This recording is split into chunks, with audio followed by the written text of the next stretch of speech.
Yes, technically this is a party political broadcast on behalf of the Conservative Party. But tonight I don't propose to use the time to make party political points. I don't think you'd want me to do so. The crisis that our country faces is too serious for that.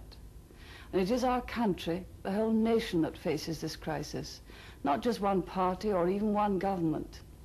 This is no time to put party before country. I start from there. Of course there are major political differences between the parties, just as there are between many of you sitting at home. But I believe there are some things which should not divide us. None of us wants to see our country torn apart. Some of the things I've seen on television and read in the newspapers and heard directly from you in factories and shopping centres make me wonder what has happened to our sense of common nationhood and even of common humanity. We've seen strikes called before agreements have ended. We've seen them used as a weapon of first resort, not as the last step after everything else has failed. We've seen industrial action directed straight at the public to make you suffer, directed even at the sick and the disabled.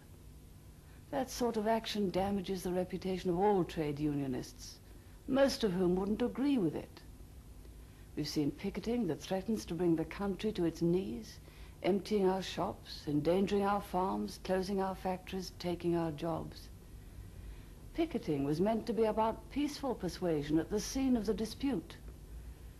The result of recent legislation and practice is that today almost any determined group can strangle the country. So here we are, just 2 weeks into 1979, with some of our towns and cities, especially in the North and Midlands, looking as though they're under siege, with many people, the old and those with young children, suffering real hardship, some even without water, while export orders are locked in and food rots at the docks. Of course, the storm may blow itself out and things may start to get better. I hope with all my heart they do. But even if that happens, the underlying problems will still be there. And if the past is any guide, what's happened this winter could happen again next winter and the winter after that and so on. What we face is a threat to our whole way of life. There are two main issues. First, the role of trade unions in a free society. Successive governments over the last 10 or 15 years have come back to this time and time again. And again their attempts to strike a fair balance with trade union power have been defeated. We've been unable to establish sufficient common ground in Parliament to carry through a program of reform which the whole country wants and the whole trade union movement can accept. I recognize how hard this is for the Labour Party because of their close connection with the unions. Without the unions, there'd be no Labour Party, and without union money, there'd be no Labour funds. But surely Labour can accept what I think the majority of union members themselves accept, that there are some changes which have simply got to be made if we're to avoid not just disruption, but anarchy. The case is now surely overwhelming. There'll be no solution to our difficulties which does not include some restriction on the power of the unions. And if that case is overwhelming, then in the national interest, surely government and opposition could make common cause on this one issue. I'm not suggesting that the Labour Party should take over all our conservative policies on industrial relations. I wouldn't object if they did, but it's hardly realistic. What I propose is simpler. We should attempt inside Parliament to reach agreement on 3 areas where I believe there's already agreement outside Parliament. First, we should amend the law on picketing. We should get rid of so-called secondary picketing. That is, picketing which hits firms that aren't directly involved in a dispute. And the government should see that the law is enforced. Then we should agree with the trade union movement a strict code of practice for peaceful picketing. That too must be upheld. One reason why picketing is so powerful is because of the weapon of the closed shop. We must amend that law. Second, we should work out together proposals for making the trade unions more democratic and more representative of their members.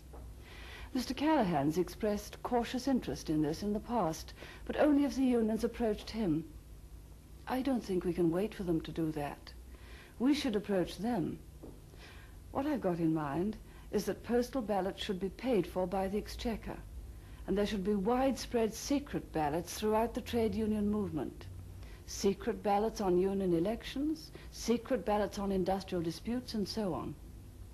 Like any other member of our society, a union member should be free to record his opinion without fear of others watching and taking note. Third, you know that the police and the armed forces don't strike. Well, there are certain vital services which should also be protected from strike action. Fire services, hospitals, gas, water, electricity, and others.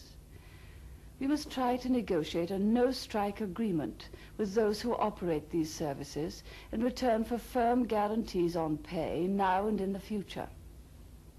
If they're prepared to look after us, we must look after them. These are 3 concrete proposals for a common effort to meet a common danger, and I hope that Mr. Callahan and his colleagues will give them a fair wind.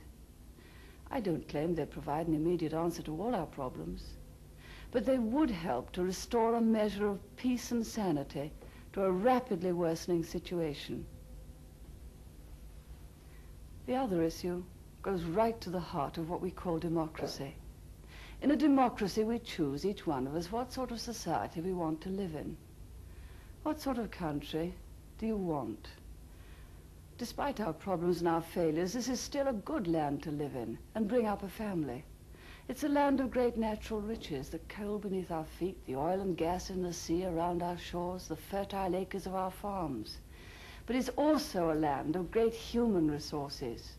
We still have, and we've always had, enterprise and skills, firms and industries whose workers can perform as well as any in the world.